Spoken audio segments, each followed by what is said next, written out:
today I'm going to start differently. I'm going to show you what people that work with me think I do. So let's start with developers. Is finding ways for a product to gain users, not any traditional way, but some hacks for us to use to, with the minimum marketing experience or money invested, we can grow a lot and gain a lot of users, like create a viral effect on something or use tactics that work on another field for our own field and experiment a lot. So that's what I think growth hacking is. Okay, let's see what designers think is growth hacker. Okay, so growth hacking. I think growth hacking it's about finding a problem and then solve it in a new, innovative and disruptive way. Like a programmer who finds a bug in a code and he tries to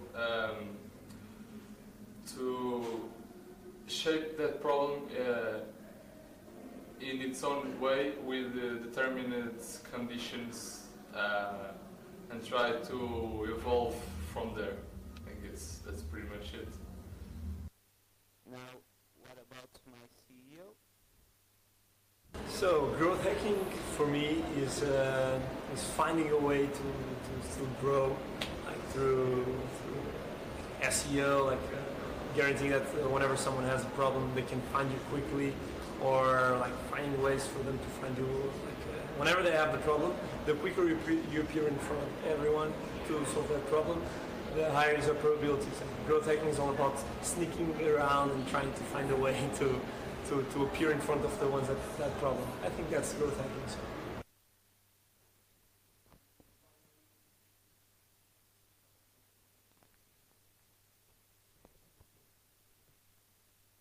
I have no idea what it is. I'm sorry.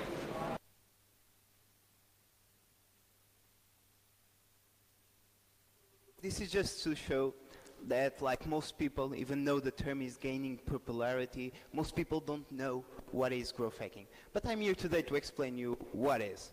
So just a little bit of information about myself. And I'm sorry for this slide, but I'm really proud of it. This means a lot to me. If you don't know, it's a card from FIFA, and I do like a lot FIFA. And it tells a lot about me because I'm from 1992. I was born in Leiria. I work for Build Up Labs, that's a startup studio. On the top line, these are my main interests, so football and technology. I work a lot with digital marketing. Artificial intelligence is something that I'm getting really excited about. I love everything that is related with creativity, and KMS was a personal project. It was an app to bet on football scores that I did, and I really liked it. And as you may know, I'm a growth hacker. Now about what I do. So basically, Build Up Labs, as I said, is a startup studio, and we are mostly working on 2 projects right now. One of them is Tap My Back. Tap My Back is a tool to provide instant recognition and feedback to improve the workforce motivation. Basically, it's like a Facebook for companies where people can go there and say thank you to their colleagues or congrats for the great work they have done.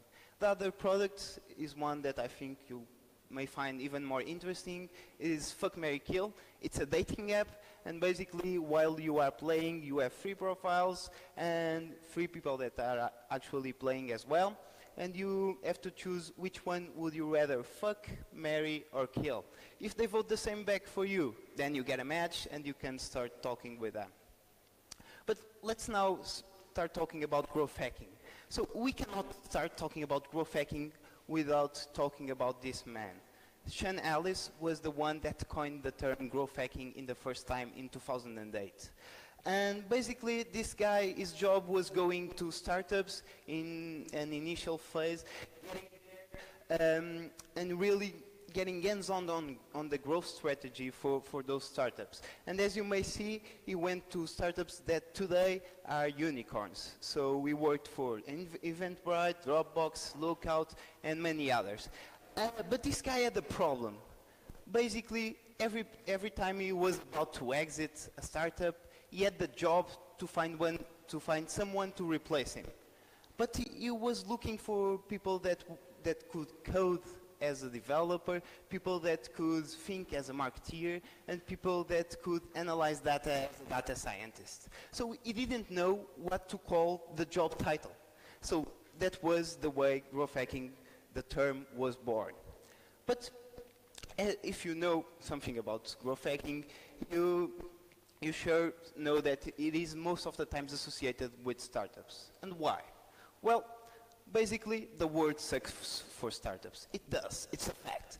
Startups are like this fat, ugly guy, and they have like limited resources, little marketing experience, no brand equity whatsoever, extreme uncertainty, and they have to face like first competition. They have to battle against these beautiful looking guys that everyone knows and that are the big corps. So, and they have to fight for the same users. So it's like a real challenge for them. And that's why growth hacking was born. It was born so that guys like this can still manage to get girls like this. No, I'm kidding. In business terms, it was born so that startups can compete with the big corps. But after all, what's this thing? What's growth hacking? Well, growth hacking is nothing more, nothing less than... Oops, pop-up. I guess you have to pay me $99 so I can tell you what's growth hacking. I'm kidding. But did you notice what happened here? Ladies and gentlemen, this is growth hacking. Growth hacking is about capturing the micro moments in the customer journey so you can make them convert much easily. In terms of a definition, it is the rapid experimentation throughout the full customer journey in order to find the best strategies to grow your product or your service. Basically, to be a good growth hacking, you have to master 3 subjects.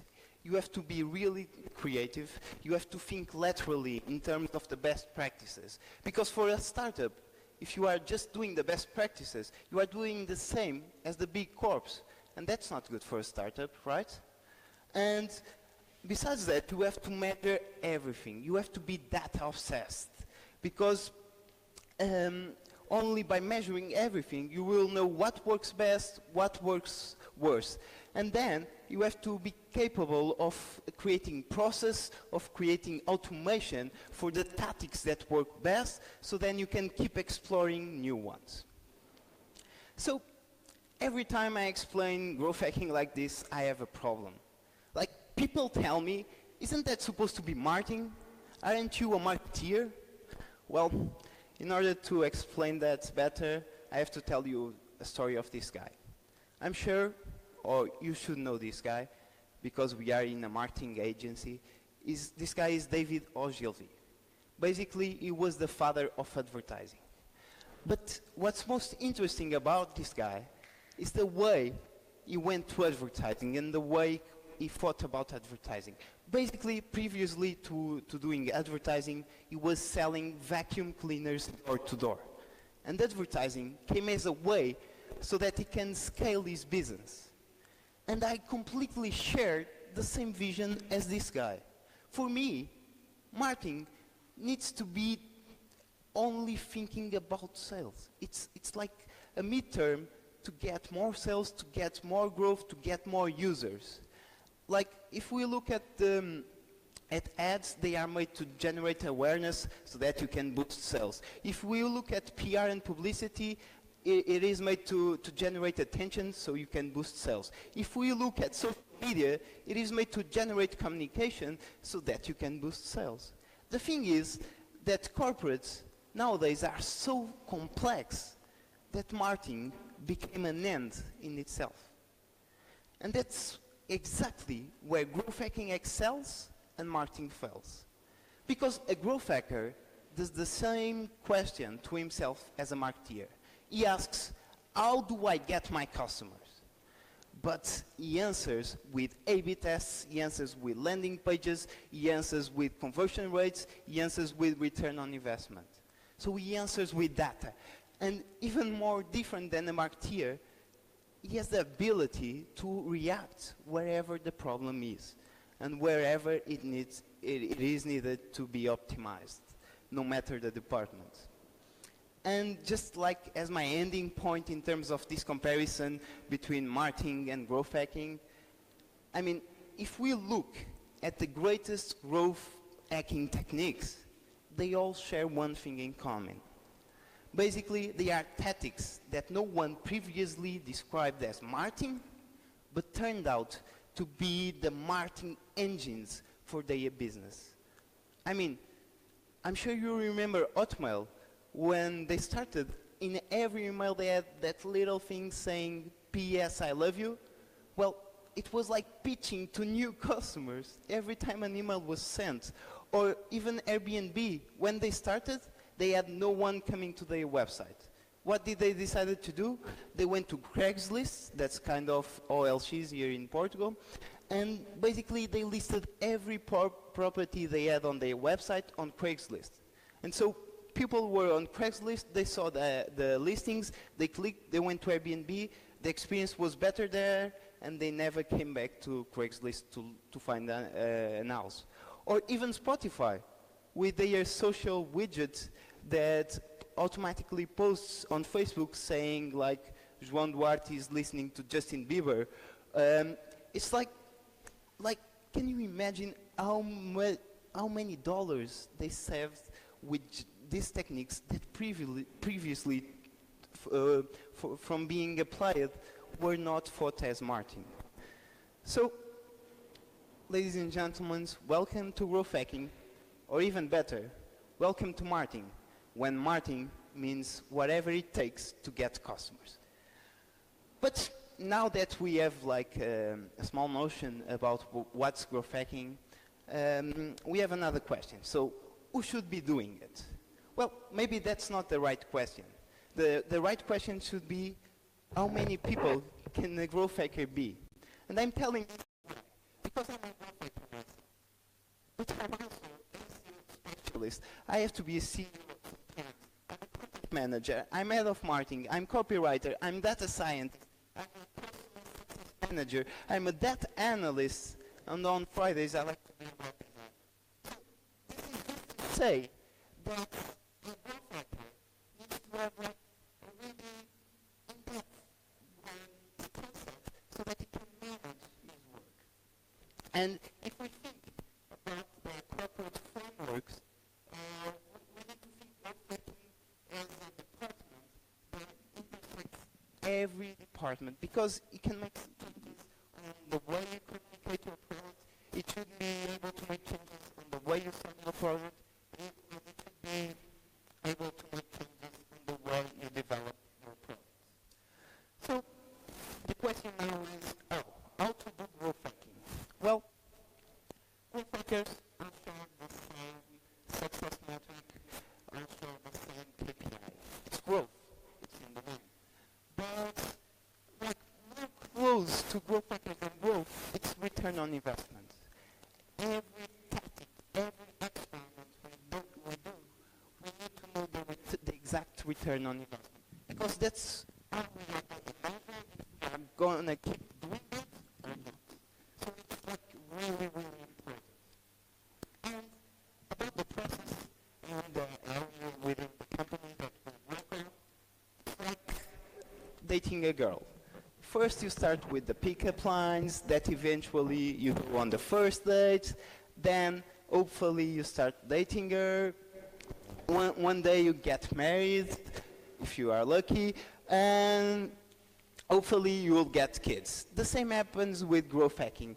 We are aware that we need to work on all this funnel. So while the marketeers focus more on this part, we are aware that we need to go all the funnel. So we need to work on acquisition, activation, retention, revenue, and referrals. And our job, our main mission, is to make this funnel as wide as possible. So that's in the optimal state, we have 1,000 people being acquired, and we have 1,000 people generating revenue, but also referring our product. And then it's the end of the game, because your product will grow organically and you don't have to do anything. Okay, so we know the process, but like when I'm talking to people and I'm saying, well, I'm a growth hacker, the ones that know what it is, they think that our journey and our work is something like that. They think that we read something, we have an idea, we launch it, and bam, overnight success. Well, folks, it isn't. It's more like this. So basically, like, we do a lot of experimentations and we embrace failure. And that's one of the key characteristics that a growth hacker needs to have. It needs to embrace fails, because only by failing you'll be learning and you will know what works best and what doesn't. And one day, eventually, you'll get success. And just as a reminder, just like with girls, that a pickup line doesn't last forever, a growth hacking technique doesn't last forever as well. So this is my last point, and this is really personal. I really do think that everyone, every team, every company, every project needs a growth hacker. And that's why it is mostly because of the growth hacking nature. It is 80% of doing what works, what we know works, but the real difference is on this 20% of subversiveness. Basically, being subversive is the one who is willing to go against the majority of ideas, is the one who is willing to go against the established order. And believe me or not, if we look at the most big successes, all of them have a little bit of evil in them. So we need to embrace that.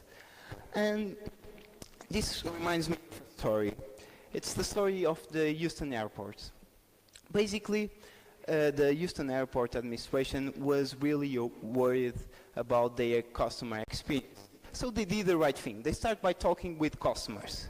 And all the customers were saying the same thing. That the thing that bothered them the most was the waiting time in the baggage claiming area. It was about 9 minutes. So they hired like a consulting firm, they invested a lot of millions in that, and they did an amazing job. They saved the time, 3%. So the time went from 9 minutes of waiting time to 6 minutes of waiting time. And they were like really happy, we did a great job, but then they asked again the people what bothers them most in the airport experience. And they got the same answer. So they were thinking about that and thinking about doing like another great investment. But one guy in the room, what if we make people land 6 minutes away from the baggage claiming area? And if they, and so they will walk for 6 minutes. Once they get to the baggage claiming area, the bags will be already there. And bam, customers were completely satisfied. No one complained about the waiting time in the baggage claiming area, and it was a success. And this is a lot about growth hacking. You have to question everything. You have to question the problem, the solution, and you should only trust data. And just like the 3 reasons why you should hire and have a growth hacker in your team, like we all know that projects, companies, and products have resources. We also know that the traditional marketing channels, so Facebook, Google AdWords, whatever, are expensive and saturated, so we need to find alternative ways to grow our product and to acquire customers. And also, we do live in an attention war era, so even the best product in the world may fail due to lack of attention. And for me, this is like the biggest point in this presentation. If we look at companies that are currently shaping the future, like Uber, Facebook, Google, they all have a growth team, and they are investing a lot in that, because they know that to grow, they have to be disruptive, and they have to do it over time. So, thank you. I hope you liked it, and this was me.